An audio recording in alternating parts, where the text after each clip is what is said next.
Hey guys, so this is the first video of my fitness channel, and I was gonna wait to get start this until I got some more equipment, but I'm starting my fitness journey today, so I thought I'd start the video channel with you from day one. I have begun last week with keto, and you might be familiar with this as Atkins or low carb, low sugar, anything that keeps your carbohydrates under 20 grams a day. So I started last week, and yes, I went through areas of the keto flu. If you are unfamiliar with what the keto flu is, it is when your body is first rejecting carbohydrates and you go through a withdrawal process because your body treats sugar a lot of the same ways that it treats drugs.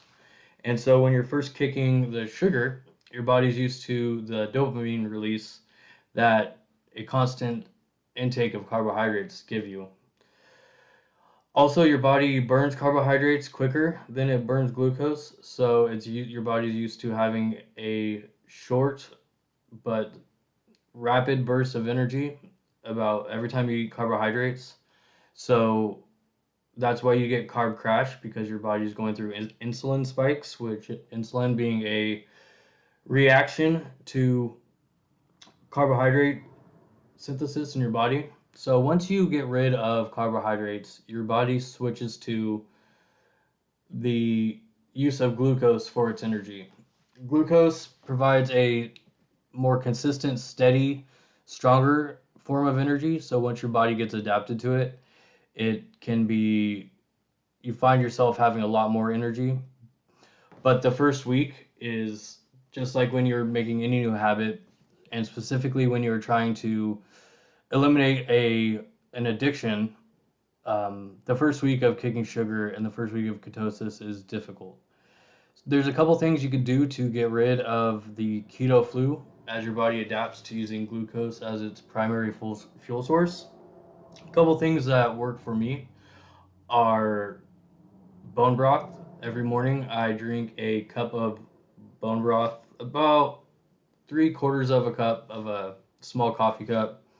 I'll heat it in the microwave with cinnamon added to the top of it. Cinnamon also helps regulate your blood sugar, and it also is a no calorie sweetener. And I just love the taste of cinnamon. So when I found out I could eat cinnamon on keto, I'm all about it.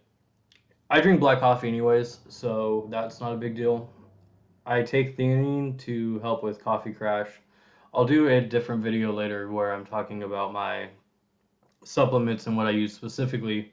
I love vitamins. I take a lot of vitamins. I know that they say you should get all of your nutrients from what you eat, but especially on keto, you are going to find that you'll want to supplement specific things, like specifically magnesium is a vitamin that I have found helps greatly, especially during the early days on the keto flu. So there are specific things that you could try to take while you're going through the first week of keto. So there's the bone broth. Also, pickle juice helps. I'll go to grocery outlet and I'll buy the dollar jars of pickles and then just drink the straight pickle juice.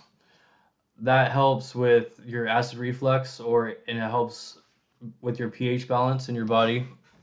So you're keeping your acidity level at a neutral balance because when you're eating a lot of meat, such as steak, which you will be doing on keto, you are going to find that your pH levels are kind of out of whack. And so you'll want to drink apple cider vinegar and pickle juice to help balance out your body's pH levels. And it just generally, I find it really beneficial to supplement those for my electrolytes, along with the bone broth and the magnesium vitamins. Some people supplement with potassium, but you'll want to actually get your potassium from food sources because taking the vitamins of potassium, they only offer 100 milligrams of potassium in vitamin form, and if you supplement too much, you risk toxicity with that vitamin. So you'll want to actually eat your potassium. You'll find potassium in foods such as avocados, spinach. Those are my two main sources, and broccoli. Any type of leafy green is going to give you a lot of potassium.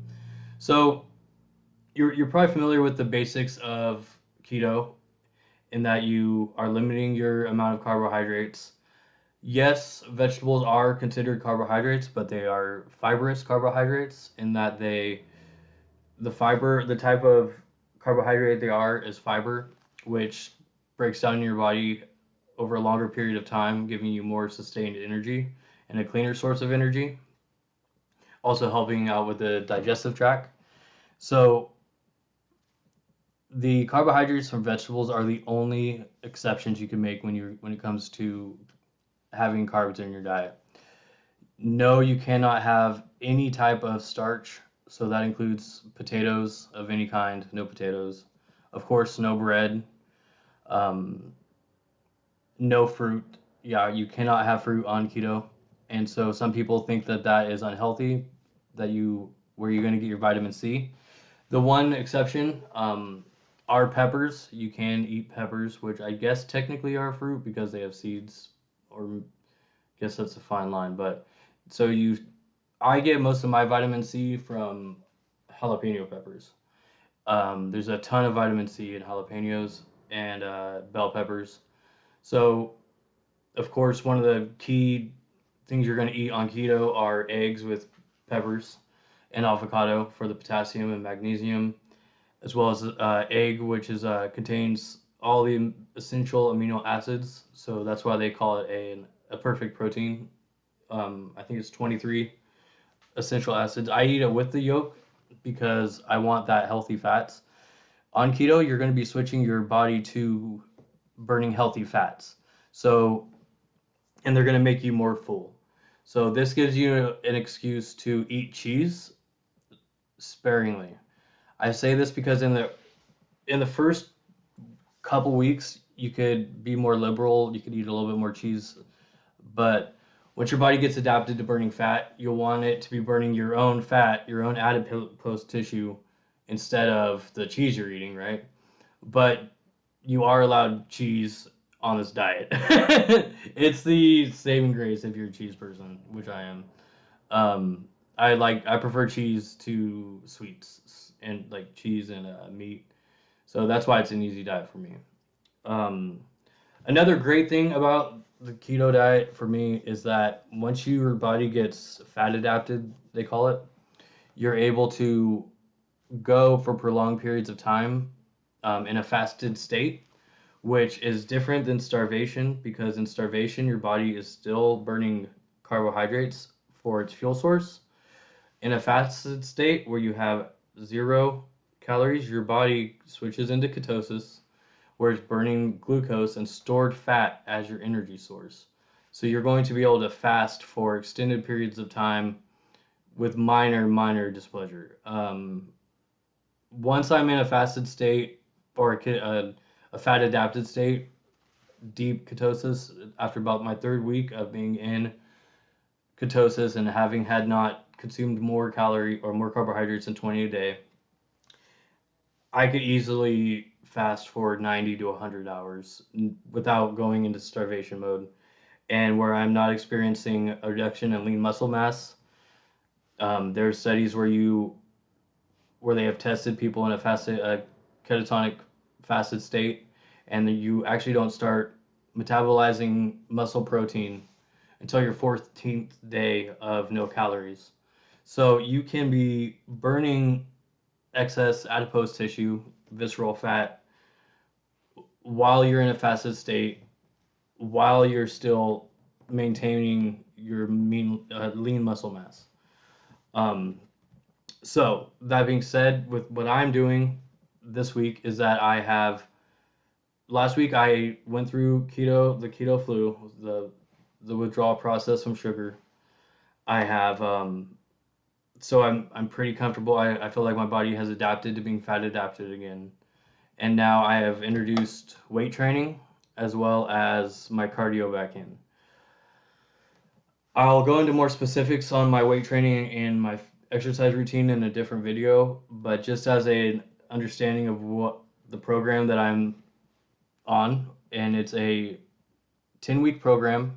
I have committed to a weight loss fitness challenge through my gym, and it ends on November 23rd. I'm starting today, so I believe that's 10 weeks, it's 69 days, and I will be, and what I'm doing is the ketogenic diet, which I've just described, intermittent fasting, which I'll get to in a second. My weightlifting routine is it's a split of Monday, Tuesday is chest and triceps, which I just finished. And then after I complete that split, I run 2 miles on the treadmill at a quick jog. It's a jog pace. So that's about 24 minutes for 2 miles, which is really slow, I know. But I'm just getting my heart rate up and making sure that blood's flowing to um, all my muscles as I am working up my endurance, my consistent endurance. So after my Monday chest and tricep split, I will run 2 miles, taking about anywhere from 23 to 25 minutes, which is a slow jog, I know. But I don't stop and walk. Um, I will move into more sprints type cardio, along with the steady state, as well as adding in jump rope in the morning to get my heart rate up first in the morning. Tomorrow, day 2 of my weightlifting split will be focusing on back and biceps, so pulling for the upper body mostly, and then again with the cardio. And then day 3 is focusing on my shoulders. Oh, again, and on Wednesday or on Tuesdays when I do my back and bicep day, I also do core work, because with the core exercises, it's focusing a lot on the lower back anyways, so I figure I might as well add that into back day. So Tuesdays are my longest days in the gym. Wednesdays I focus on shoulders, so all the front, rear, and side deltoids. So I'm doing front delt raises, back delt raises, side delt raises, which we call blahs, which my friend Kevin coined that term because he said, imagine Kevin, who taught me this weightlifting split. Imagine a vampire going blah with his. Anyways, so I do blahs, which is side delt work, and so I'm working my delts, rear, back, and side with a variety of exercises. I try to hit each muscle group in isolation as many ways as I can without wrecking my joints. And then I'll run 2 miles. Um, and then on Thursdays are a fast day and a day of rest as far as weightlifting goes. But I will run still. I'll still get my 2 hours of cardio in. But since I'm in a fasted catatonic state, not catatonic, but state of ketosis, catatonic, that'll be all fasted cardio, which, if you're unaware of fasted cardio, it's an excellent way to burn through excess adipose tissue, fat. You might hear me call fat adipose a lot, because it's just stored energy that you store around your gut. So I'm burning through the adipose in a fasted state, and then I'm also fasting throughout the day, and so at that point I'll be in autophagy, which is a state where your body recycles the dead cells once you're in about hour 16 through 60 of your fast. I'll do a different video completely dedicated to fasting.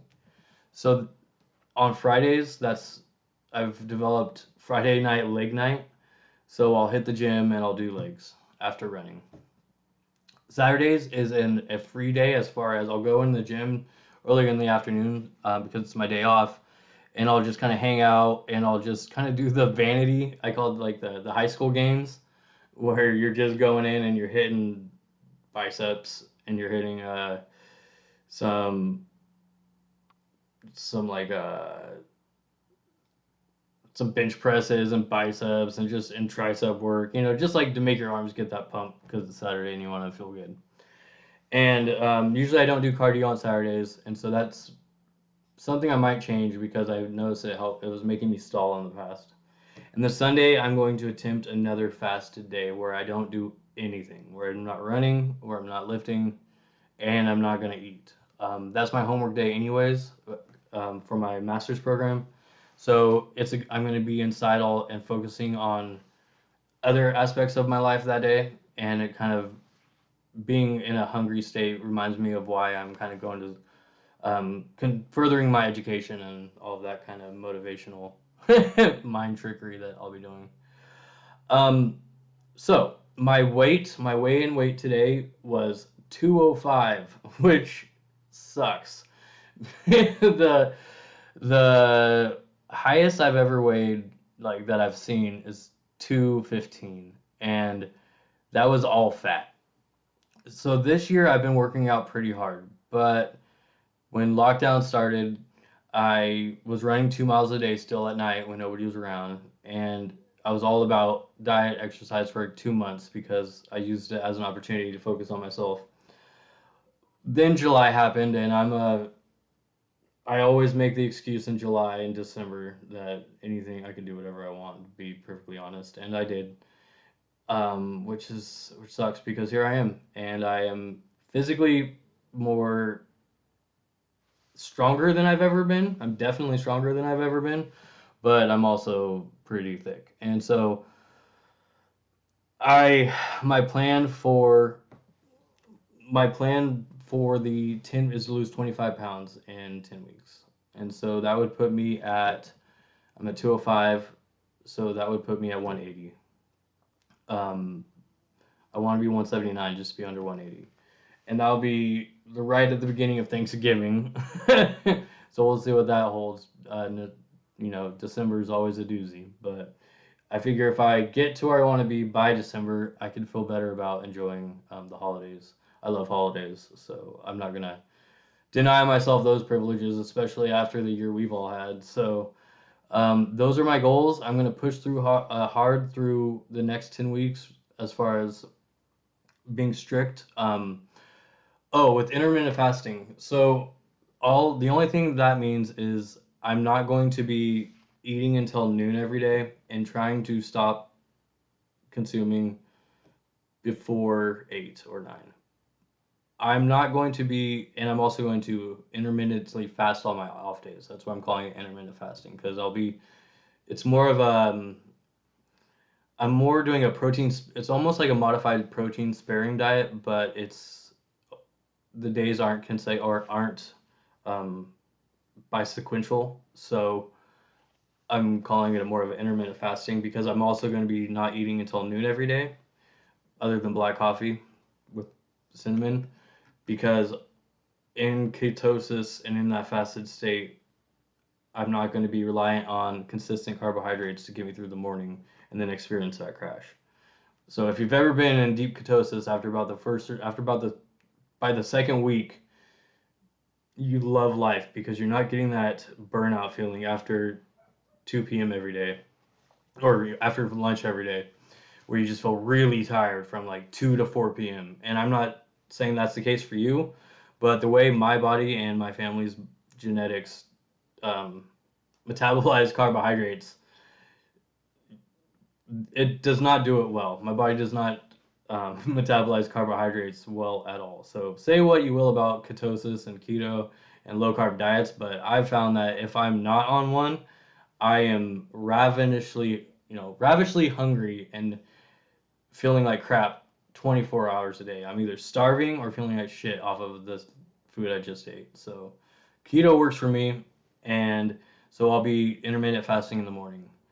I'll be sharing different tactics I use, including the vitamins I take, a little bit more info on my specific weight loss or my weight training routine, and any inspirational ideas or progress I make throughout the way. So I am super stoked to start this journey, and I'm glad that you are here to watch it as it progresses. We'll see how it goes, and I can't wait to see how everything is in the end. All right, see you next time.